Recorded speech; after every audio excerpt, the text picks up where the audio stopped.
یہ ہندوستان ہندوستان ہندوستان ہمارا ہے، یہ ہندوستان ہندوستان ہندوستان ہمارا ہے۔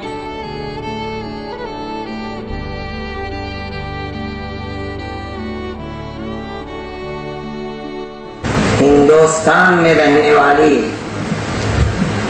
ہر قوم اپنے بزرگوں کی تاریخ اور خصوصیت سے آزادی وطن کے سلسلے میں ان کی قربانیوں کا ذکر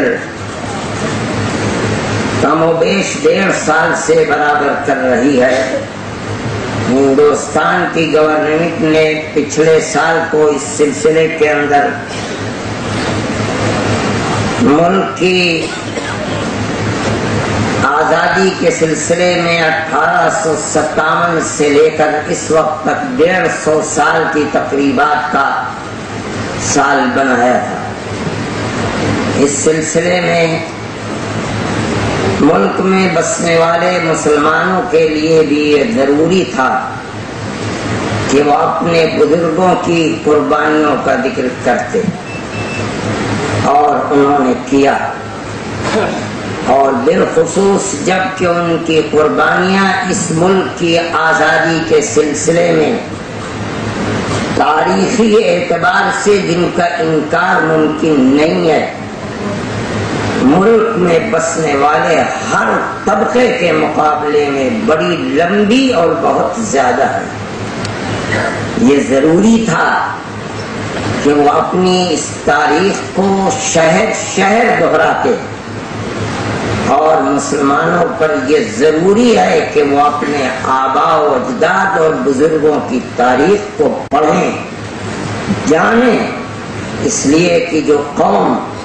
اپنے بزرگوں کی قربانیوں بھری تاریخ کو بھلا دے گی، وہ قوم اپنے مستقبل کے لیے کسی صحیح راستے کو کبھی متعین نہیں کر سکتی۔ یہ ضروری ہے اور یہ ضروری تھا۔ ملک کی آزادی کی تاریخ بڑی لمبی تاریخ ہے، لیکن میرے بھائی اس تاریخ کو اگر سمیٹا جا سکتا ہے تو سن 1799 میں جب سلطان ٹیپو شہید کو سرنگا پٹنم کے اندر شہید کیا گیا، اور اس وقت ان کی لاش کے اوپر ایسٹ انڈیا کمپنی کے فوجی افسر نے کھڑے ہو کر یہ دعویٰ کیا تھا کہ آج ہندوستان ہمارا ہے۔ ملک کی آزادی کے لیے قربانیاں دینے کے لیے کھڑے ہونے کی تاریخ کی ابتدا وہاں سے ہوگی۔ اس کے 3 سال کے بعد چھوٹی چھوٹی ریاستیں اور نوابین کو زیر اثر کرنے کے بعد 1803 میں دلی کے اندر ایسٹ انڈیا کمپنی نے یہ اعلان کیا کہ ملک بادشاہ سلامت کا، خلق خدا کی، لیکن حکم ایسٹ انڈیا کمپنی کا ہے۔ یہ اعلان جس دن ہوا 1803 میں، اس وقت جب ہندوستان میں کسی کو شعور نہیں تھا،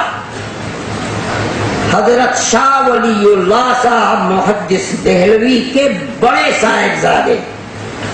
حضرت شاہ عبدالعزیز صاحب محدث دہلوی، جو اپنے زمانے کے سب سے بڑے عالم دین تھے اس وقت، انہوں نے یہ اعلان کیا تھا، یہ سب سے پہلا اعلان ہے کہ آج ہمارا ملک غلام ہو گیا، اور اس غلام ملک کو آزاد کرانے کے لیے ہر مسلمان کے اوپر جہاد فرض ہے۔ یہ وہ وقت تھا کہ جب ہندوستان کے کسی طبقے کے اندر آزادی وطن کے لیے اعلان کرنے کا شعور نہیں تھا، احساس نہیں تھا، ہمت نہیں تھی۔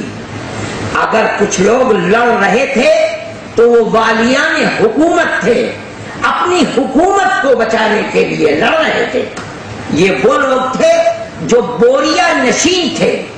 جن کے پاس حکومت کے اقتدار کی کوئی چیز نہیں تھی، جس کی حفاظت کے لیے یہ ملک کی آزادی کا اعلان کرتے۔ یہ تو مدرسوں کے اندر رہنے والے، مسجدوں میں نماز پڑھانے والے بوریا نشین لوگ تھے۔ انہوں نے سب سے پہلے آزادی وطن کے لیے جہاد کا اعلان کیا اور انہیں اس کی قربانی دینی پڑی۔ تاریخ بتاتی ہے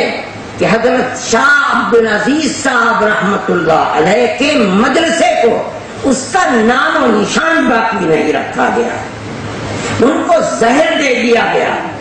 ان کی جائیداد کو قرق کر دیا گیا، ان کو دلی سے جلا وطن کیا گیا، اس اندھا ہو گیا۔ اس شخص نے ہر چیز کو قربان کیا اور ہر مصیبت کو برداشت کیا، لیکن اس کے پیر کے اندر جنبش نہیں آئی۔ اس نے اپنی زندگی کے اندر اپنے شاگرد اور اپنے خاندان کے افراد کو تیار کیا کہ میں بوڑھا ہو گیا ہوں، لیکن میرا جو پروگرام ہے اور میں نے اس ملک کی آزادی کے لیے جہاد کا جو فتویٰ دیا ہے، اس کو عملی طریقے کے اوپر آگے بڑھانے کے لیے اپنے سر سے کفن باندھو۔ ان کے شاگرد حضرت سید احمد شہید رائے بریلی، دوسرے ان کے خاندانی فرد شاہ اسماعیل شہید دہلوی رحمت اللہ علیہ، یہ دونوں حضرت شاہ عبدالعزیز صاحب محدث دہلوی کے پروگرام کو بڑھانے کے لیے آگے بڑھے۔ سن 1824 میں شاہ عبدالعزیز صاحب محدث دہلوی کا انتقال ہو گیا۔ ان کے ان دو شاگردوں نے اس پروگرام کو آگے بڑھایا۔ حضرت شاہ سید احمد شہید رحمت اللہ علیہ نے اس زمانے کے جو والیان حکومت تھے ان کو خطوط لکھے، وہ خطوط آج بھی چھپے ہوئے موجود ہیں مکاتیب سید احمد شہید۔ ہندو راؤ دلی کے اندر بہت بڑے دولت مند اور یوں سمجھیے کہ چھوٹے نواب، آج بھی باڑا ہندو راؤ کے نام سے مشہور ہے محلہ، ان سے خط و کتابت ہوئی اور یہ کہا، انہوں نے لکھا کہ اصل میں آزادی وطن کے لیے جہاد